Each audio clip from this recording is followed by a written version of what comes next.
Hey everybody, welcome back to the internet. Hope you're having a good weekend. I thought I would start off today's with a choosing beggars text conversation. So this guy says, "Hi, why didn't you approve my post on your group? Please specify what the post was about. We receive over 100 posts daily, and I can't remember what every single person posted." So I posted about an air conditioner that I'm selling as a business. I'm sorry, we didn't approve your post because 1, it's an advertisement, and 2, I don't see how air conditioners are relevant to Las Vegas Trips group. Yes, it does. Doesn't people from Las Vegas need air conditioners? What are you talking about? Sorry again, maybe contact a local newspaper or website and advertise your business there? Don't you think I've tried? They want money. I posted again, please approve it. Sorry, as I said, we can't approve such posts. Says, you are preventing me from making a living, Bish. Okay, fine, I'll pay you $1. It's a win-win situation. Deal? Please stop messaging me. You know, I think I might be in that Las Vegas Trips group. I don't know. I don't think I need advertisements for air conditioners, though. Alright, moving into the first story from Entitled Parents, called Entitled Mom Ruined My Birthday Party Because Her Entitled Kid Wanted to Dance. So this happened 5 years ago on my 10th birthday party. We decided to hold it in Leo's Lakeland, an awesome place to hold birthday parties in Oslo, Norway. So basically there are multiple rooms, dino room, pirate room, disco room, etc. Outside the room was a huge play area, which was the most fun. With that knowledge, we rented the cheapest one, which was the disco room. In a nutshell, there was a big giant speaker and a dining table for a cake and pictures, along with a dance floor. We weren't planning to play music, however. So my classmates arrive. We were in 5th grade, I think. And after an hour of playing, I sat down in a nearby seat to take a moment to breathe. And here comes Entitled Mom and Entitled Kid and me. So I'm just resting, and a woman sits a few seats in front of me looking like she's just ran the 10K. She's basically dealing with 15 grade schoolers. She looks at me for a second and notices the badge they give for birthday kids, which also has our name on it. And she goes, "Oh, you're the one who rented the disco," like she just went through a revelation. By the way, the rooms also have whiteboards with the invite list and the name and age of the birthday kid near the entrance. I say, "Yeah, why are you so shocked?" She says, "My daughter was waiting all year to dance with her friends on her birthday, but we didn't even have time to rent it." An utter lie. We rented it a week before. She could have rented it for a birthday months in advance. I nod awkwardly and run off to play some more. After 45 minutes, it was time to cut the cake. We sing songs, blah blah blah, and while we're eating, a blonde girl walks in really annoyed and didn't say anything. My parents thought one of the friends had upset her and she was there to tell on them. While they are asking her, "What's wrong?" she cuts them off and says, "You will be leaving soon. I want to dance."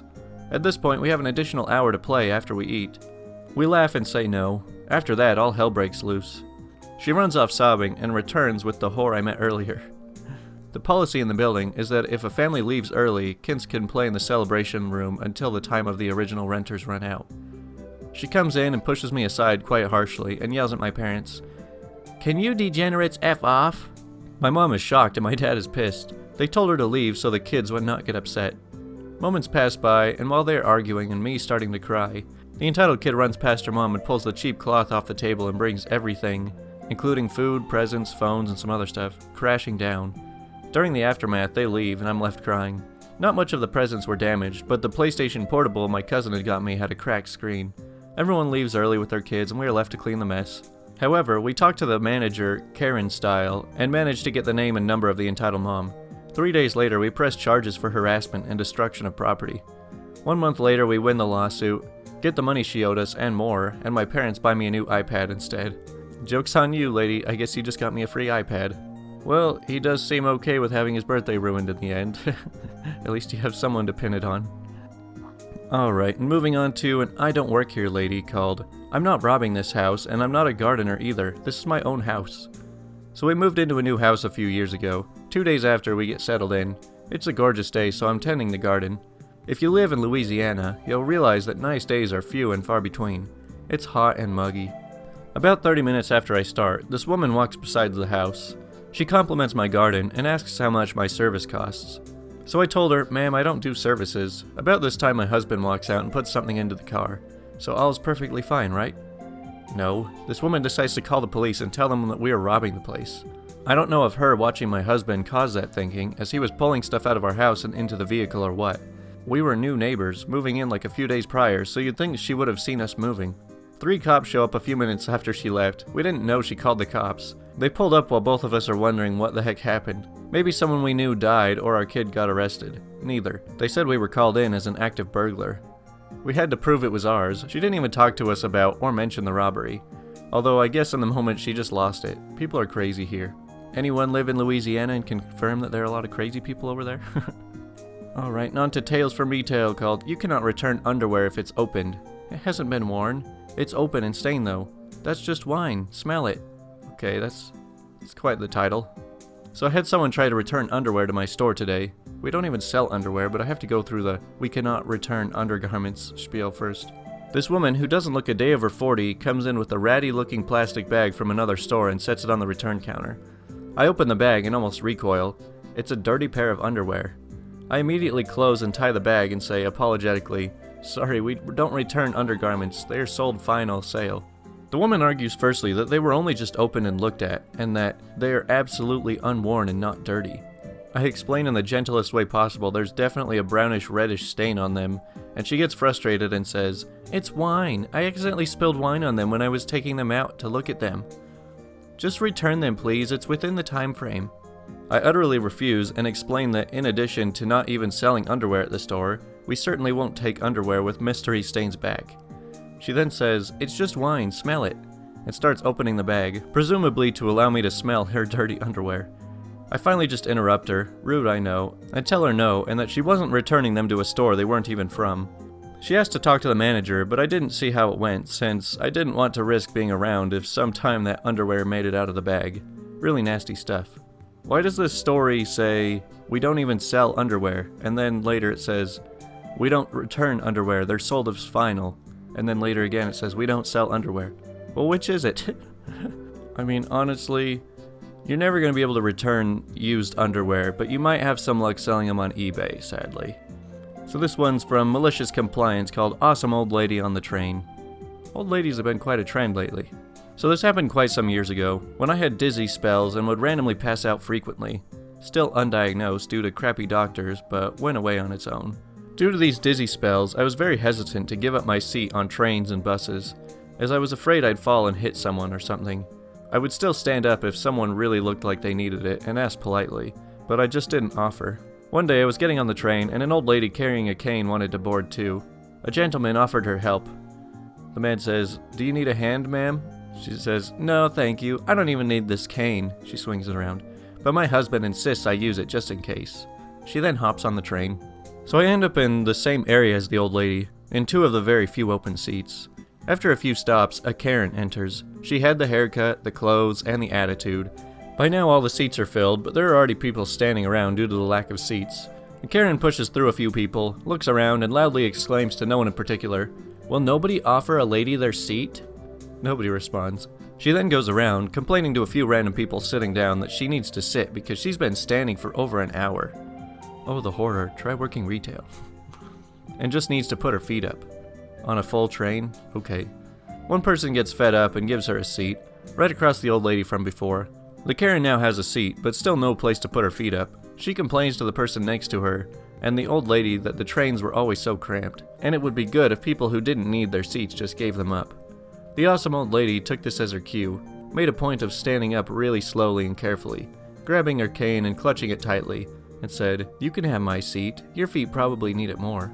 She then walked away very slowly, leaning heavily on her cane, and asking people to please step aside so she could fit through. Karen got many angry glares at this point, and she called out to the old lady, "You can just keep sitting here, I don't need it that badly." And the old lady replied, "You just said you really needed it, so take it," and walked to the next cabin. Karen couldn't see her anymore at this point, but from my seat I could see the old lady stand up straight and pick up the cane, swinging it around again. I don't think many people saw it because everyone continued to glare at Karen until she got off at the next stop. The old lady just really wanted to teach Karen a lesson by complaining and acting her age, making Karen look like a jerk. She has been my hero ever since. Man, as if taking one person's seat isn't bad enough, she has to go and take two.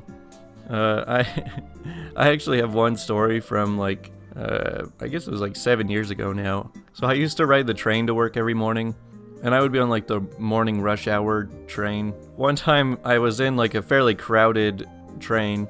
I saw this guy sitting on one of the more easily accessible seats, and this old lady walks in, just like kind of very slowly, like she couldn't walk very well. And the guy in the accessible seat, he stands up and lets her sit. But like as she's like midway about to sit down, the train starts moving, and she just flops over right onto the floor right in front of me. I know it sounds bad, but I was like trying so hard not to laugh. I held in my laugh until I got off like 10 minutes later, and then I just couldn't stop laughing all day. I mean, she wasn't injured or anything, and like when she fell on the floor, everyone was like kind of shocked and like not entirely sure what to do. Like a few people tried to like jump forward to catch her, but were too late. I don't know, something about that one moment. She was just like, she was standing right over the seat. She's slowly sitting her way down, and then the train starts moving and she just goes flying right off. Anyways, that's a bit of a different story than this one, but it still reminded me of that. Okay, and on to our big story called Manager Made Me Work While I Was High on Painkillers. So around 2 years ago, I used to work for this grocery store right around the corner from where I lived.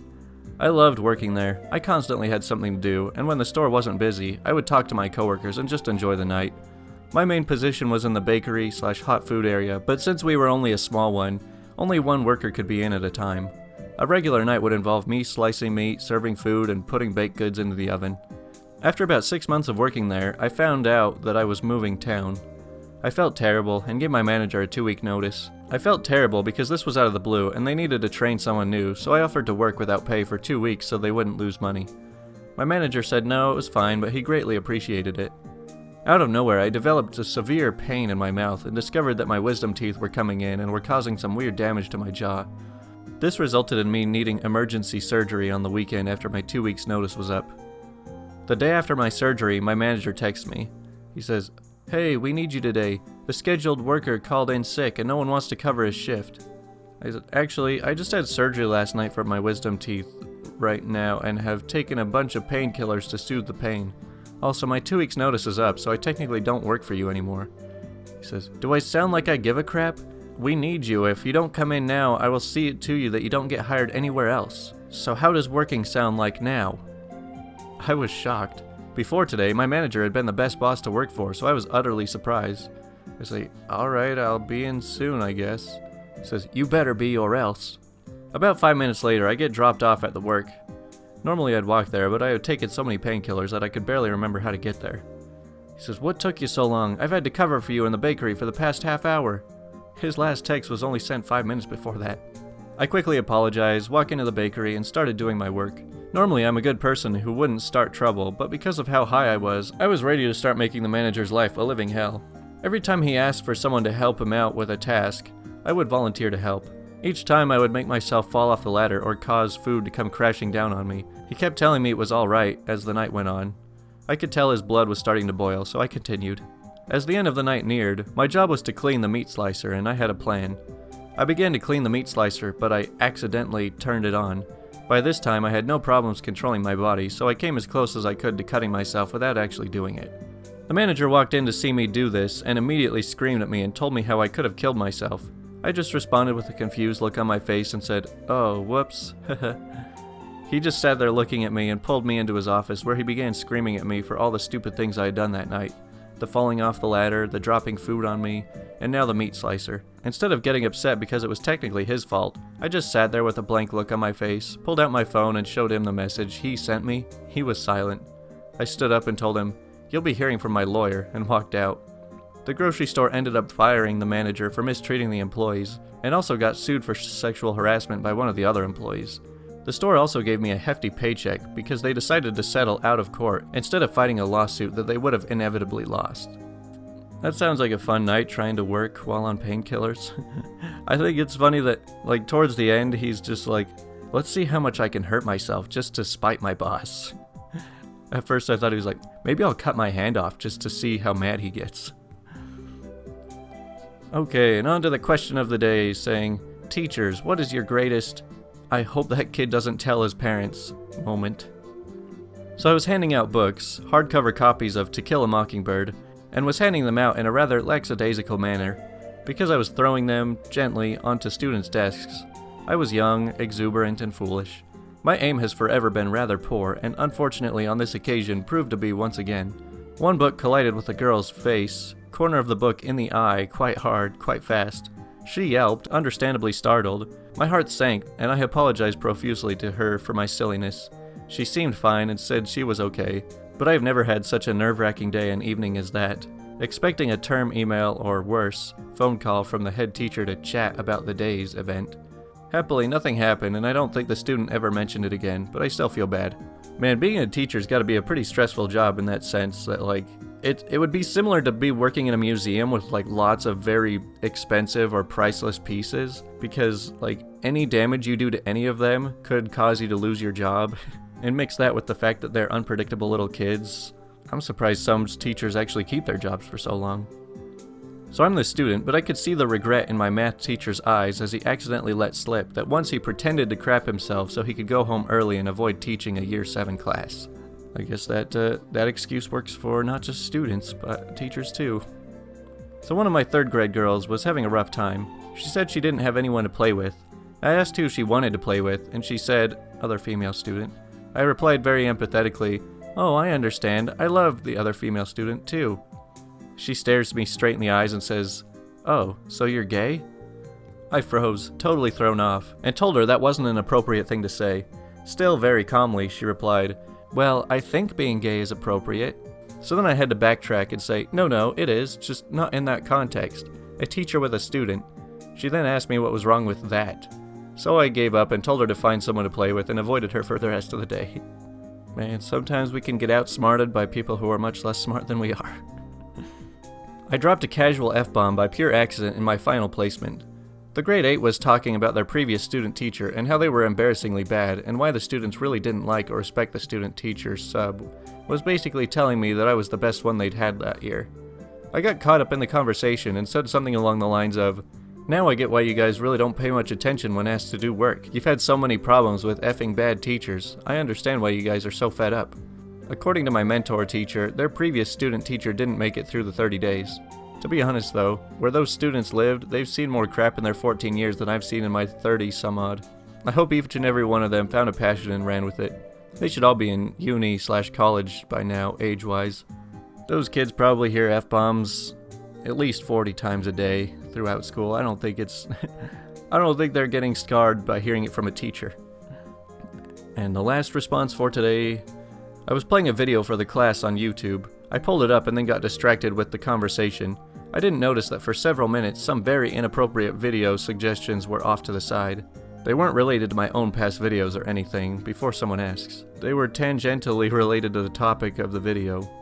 It was an internet safety video, not using the internet for bad things, so all the suggestions were basically about how to do all the bad things. I wonder if this was sort of like on the older end of YouTube, because the internet a long time ago was a much different place. Well, that does it for all of today's stories. Hope you're having a great weekend, and I will talk to you guys later.